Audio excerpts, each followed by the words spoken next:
Hello po, ako po si Jason, ang operator ng DTF machine dito sa General Mall. At ang machine dito ay ginagamit ng 6 na araw na may total na 52 meters.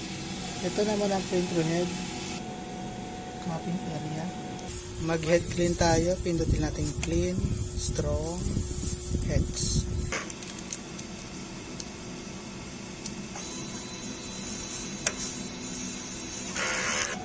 Rubber wiper, lagi lang natin punasan pagkatapos mag head clean. Ito naman ang result ng nozzle check.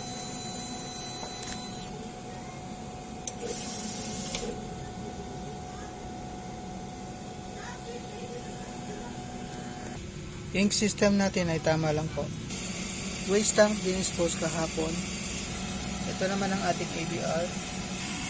Ground wire. Andito naman ang ating mga stock. Ito po ang in-use na mga consumable ink.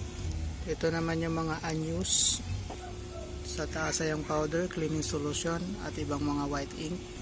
Dito naman sa baba yung mga detail film natin. Nakagamit tayo ng 2 white ink at isang film. Ito naman ang ating daily output record. Ito naman ang daily checklist monitoring. Ito naman ang monthly monitoring natin. Yan lang po, salamat.